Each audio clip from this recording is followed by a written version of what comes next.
Buffalo Bills fans, what's up? This is the day after. This is pretty much the end of preseason for anybody that has any weight on the Bills roster. Thank God. Um, Injuries. Trey White looked like it was labeled a thigh contusion, which is a glorified name for a bruise. Thank God. The way he went down looked like just the way he whipped and landed on his leg and his hip, and you just never know. And the way he laid there, it was very, very scary scene. Quentin Spain, when I was doing the stream during the game, I could just tell he grabbed. It looked like his hamstring ended up being an ankle. Hopefully, it's not too serious. Hopefully, it's just a small sprain. I guess we'll know more tomorrow when McDermott talks. I think he talks tomorrow. Um, he went back to Buffalo, and everybody saw, the reporters that were in the locker room, walking boot, crutches. That's standard operating procedure for a guy who's just played a game, about to get on a plane. They want to keep it immobilized, keep the inflammation down, and be able to get a clear look at it again after all the adrenaline and all the blood flow goes down after a game. And he went back in the locker room and obviously got x-rays. So if it was a break or some sort of thing, there would have been, I think there probably would have been a cast or something, to a soft cast or something to that effect placed on it. Maybe they wouldn't even have seen him. But anyway, the game, abysmal. Bills won 24-20. Starters left with a lead. They played very up and down, spotty. Seemed very intent on running the ball from jump. Didn't really let Allen get into a rhythm throwing. Penalties brought back some positive plays, whether it was holding or just, was mostly holding. And then let me just jump off the topic here. These refs, they need to be spoken to during these preseason games and just be instructed. Let these games just flow. Just let these games just keep going. Stop with this. And for the preseason, to be quite honest with you, I'm for a running clock. I'm very much for a running clock in preseason. As fast as you can get them in and out, I'm great with that. There doesn't need to be 4 of these damn things. There needs to be just 2 at most. Give them another inter-squad scrimmage, a couple of more padded practices, and there you have it. Everybody walks away happy. Forget this 18-game season crap, too, with guys being, a 16-game limit. That's ridiculously asinine as well. But back onto the game. Yeah, it's just sloppy. The special teams penalties sloppy, but stay with the offense here. Allen, the one fumble from Beasley, good pass. He fumbled it. Very dumb mistake when he was rolling out, escaped the sack, decided to throw back across his body, got saved on a very chintzy roughing the passer, but it ended up being an interception, and you just cannot make those mistakes. He's only in his second year, and people want everything to be clicking right away, and that's not going to happen. People need to get off that. People need to really get off of, a quarterback is just a finished product after a year of, ups and downs. No, that is not the case at all. Go throughout your history. Go read about quarterbacks. They had a lot of trials and tribulations, and they get to a certain point where there's either the trajectory kind of stays like this, goes like this, or, there's so much a steady ascent, but there's a rocky road upward. Nothing is ever linear, especially at that position. But he had a few positive plays, but again, it just seemed like they were intent on running the ball, receivers in and out, no game planning. He wasn't great. He wasn't horrific, but it wasn't good.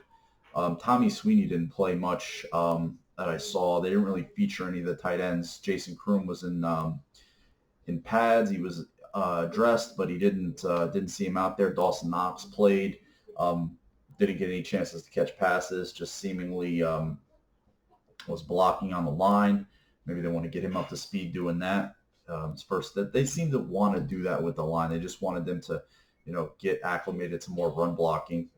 Excuse me, but the penalties. I keep going back to that. There was a good run by Shady where he cut back, went up, and they called a holding on Zay Jones where the guy ran into him and drove him to the ground, but Zay just had him and he went to the ground with him, and they called in for a holding. And I was like, what do they look at when they see these things? Like, you do not see how they don't take momentum, they don't take any of those things into account. They just, there's nothing there's no context pretty much. It's just like a pass interference. It's like it's open to interpretation. It's terrible.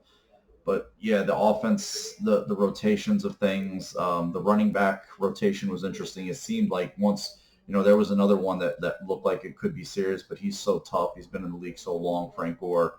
He went right back in there. I did not want him back in there. It was a very cheap hit by Walker from the Lions, a very, very cheap hit.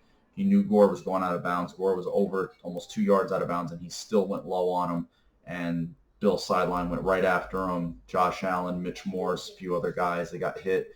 Bill scored on that with the jet sweep to McKenzie, who to me has solidified his place on this team. He has, if there was ever any question, he did it last week, and he further cemented that this week. But I don't know. I just don't see how they can keep both Gore and McCoy on this roster. It's clear that that Singletary's staying. Gore ran hard. He just seems ageless, and they like him. They brought him in here for a reason. They didn't sign him to cut him. That's all I'm going to say. Perry, the same thing, especially the way the special teams look. Went back and kind of scrolled through. The majority of those penalties were made by guys who are not going to be on this team. Granted, terrible, because anytime something happened that was somewhat positive, there was a penalty on special teams. It was just littered with them. TJ Yeldon, to me, after the fumble in the opening game, he ran well last week, was decent in the pass game, even better this week. He connected with Barkley on some nice plays, and then to me, he's a very, very versatile guy. He's an adequate running back, and he's a very much an above average receiver out of the backfield. You can go empty with him. You can do lots and lots of things with him. And I just think he's a nice little tool to have in your arsenal as the season wears on. Can present a lot of mismatch problems, and I want them to keep him. I sign him to a 2-year deal, and I'd like him to stay. DeMarco, I see them keeping him as a captain, as a guy that plays on special teams, a fullback. He's versatile, splits out a little bit. He's not a total stiff. So I just really think the chopping block comes down to McCoy, Marcus Murphy, who I think is as good as gone, and we'll see what happens. But I really think that the guy that just doesn't make sense for this group is McCoy. On to the next position group, wide receivers. I think it's pretty clear.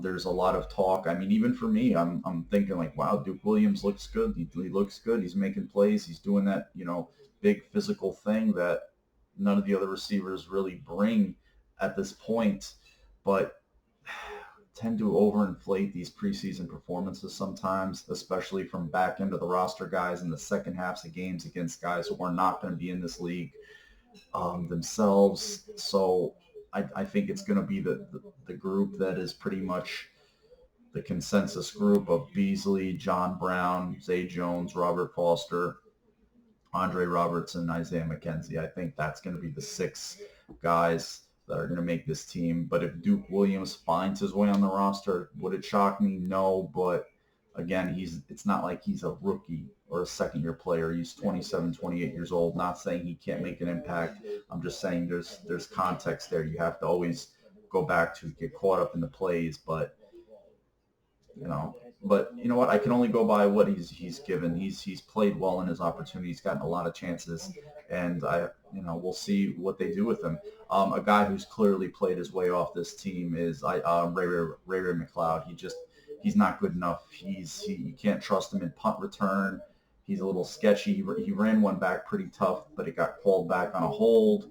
The one catch that was a drop, an interception, and he got it back, and then there was another one. He just does not get the separation. He's not consistent enough, so you just, in turn, can't trust him. And he doesn't do anything well. He doesn't do one thing really, really well. He doesn't get separation. He's not big. not super fast, so we'll see what they do. But I just think he's a guy that was kind of on the outside looking in that could play his way off this team, and just he doesn't look the part. And I think he's was passed over by Isaiah McKenzie last year, and it's been further cemented that way this year. The other guys, likely Victor Bolden fumbled a kickoff return. He's as good as gone. Um, David Sills is a guy got a lot of fanfare coming in. He's done nothing, absolutely nothing. Easily flashed more in practice than he has, and I wouldn't be surprised to see him on a practice squad back. Maybe Cam Phillips on a practice squad, but he's hasn't done much of anything in his limited opportunities. Robert Foster's just played very sparingly. I mean, he had Zay Jones playing special teams, but he's willing to do a lot of things. Led the team in touchdowns last year. Plays inside, plays outside. They stood by him during the whole controversy thing, so I think he's staying. Tight end position, pretty much the standard four with Croft going to start the season on PUP. Sweeney, Kroom, Dawson Knox, and Lee Smith. It's pretty cut and dry. Beaker, Carter, and Tobridge they're just Jags. They're just guys brought in to get reps and keep the other guys' legs fresh and give different looks or what have you. But it's the simplest group to me for me to cut actually, and defensive line also. The offensive line, you know what? Where a lot of people have issues. I think that for me is if they keep 8, 9, or 10. I don't know if they keep 10. They had 10 last year. Their depth is better this year. Morse is likely going to be out of the protocol any day. A guy who played his way onto this roster yesterday, I think, is Ryan Bates. I love that guy. He's played all over the line, practiced all over the line. He's got solid size, solid strength, very good short areas, athleticism, tackle, guard, center. He's definitely played his way onto this roster, and you never know, he might be one of the 7 up on game day. DeAndre Wesley, I think when healthy, he's the swing tackle, so I want to see what his availability is like for the last game. And for practice this week, I think he's one of the 9. Let's just say they keep 9. For me, right now, it's Bates. Let's just do the starters, and we'll go with the backups. Dawkins, Spain, provided his ankle is good. Morse, Ford, and Secchi. That's the way I think they're going to start out. Wesley, the swing tackle. Feliciano, the interior swing guy, with Spencer Long as one of the main backups, and Bates. Those are the way I think that's going to go right now. Teller, possibly a practice squad guy. We'll see. He's kind of on the outside looking in right now.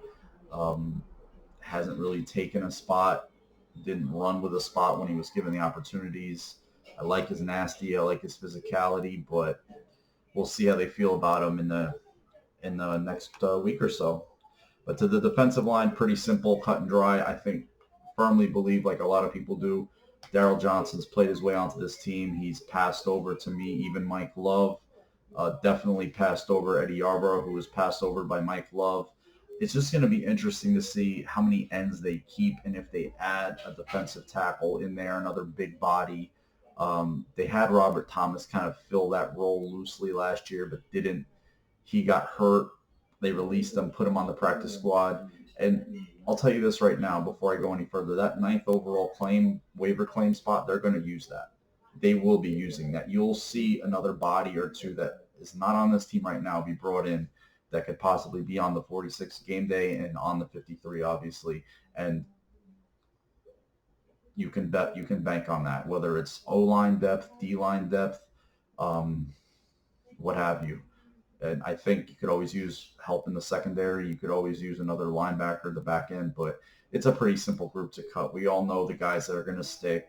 Hughes, Johnson's going to stick. Lawson played very, very well, hustled, got to the quarterback once, almost got to the quarterback like 3 times. So he's a guy, another regime's guy who he's really worked his way into the trust of this coaching staff and this regime. And he's probably on his last year in Buffalo, but he's done a good job.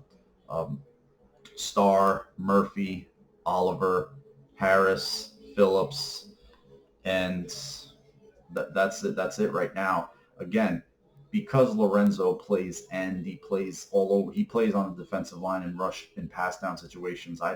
That's where it's going to get interesting to me. If they want to keep another DB, do they want to keep Love? Do they bring in another body at defensive tackle because they have Lorenzo as that ace in the hole who plays down as a defensive end pass rusher. So he doubles in that spot, and we'll see how they do it. Other guys, the other guys are easy to cut, like Acho and Yarborough and Pecco and Walton. Those guys are probably gone. So whether it's 8 or 9 defensive linemen, we'll see. The linebackers for me, another easy group to just slice and dice.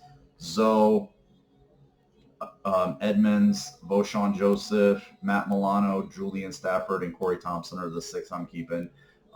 Lacey's, he made a few plays last night, but he's older, special teams guy. You got Stafford for that role.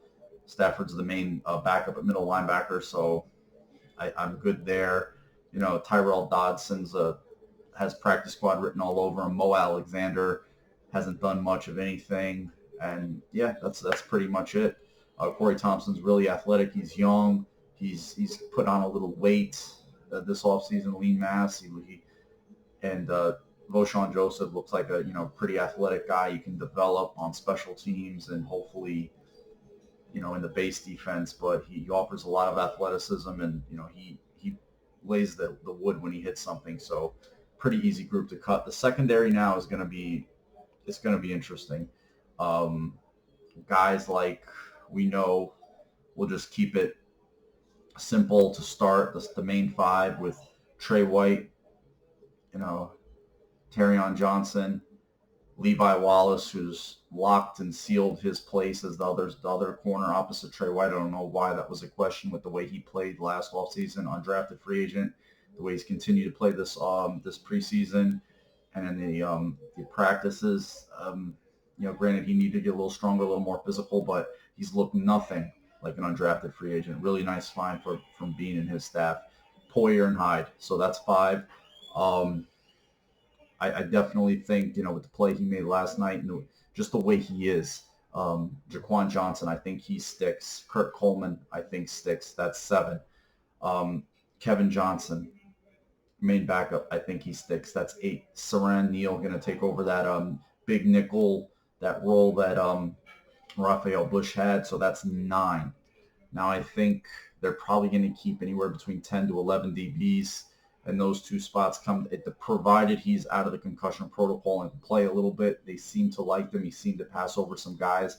Cam Lewis, if he's healthy, I think he sticks. Pardon me while I don't look. Sometimes I'm just looking at the roster. Captain Munnerlin, I would not be surprised to see him cut. He's older. They brought him in just to see, playing late last game. I just don't think he's going to be on this roster, to be honest with you. If he makes it, wouldn't shock me, but I just don't think he's going to be on the team. Lafayette Pitts, if they keep 11, he could be that 11th guy. Played last year in the base, played last year to when they had that whole catastrophe with, Vontae Davis and, Philip Gaines, who was horrific before they finally landed on Levi Wallace. So he's shown he's stable. But those are the 10, 11 guys that I've earmarked for the secondary. And again, they could always add somebody via the waiver wire that they like more than the group that they have. Now, special teams. This team needs a punter ASAP. Bohorquez just hasn't done it for me. He hasn't taken the most of his opportunities. He's so hit or miss in terms of hang time, in terms of distance. You just don't know what you're getting from him. Corey Carter, who got injured last year in Cleveland with an ACL. I didn't even see that when I was there. And this year he's tweaked something, so I just think he's just gone.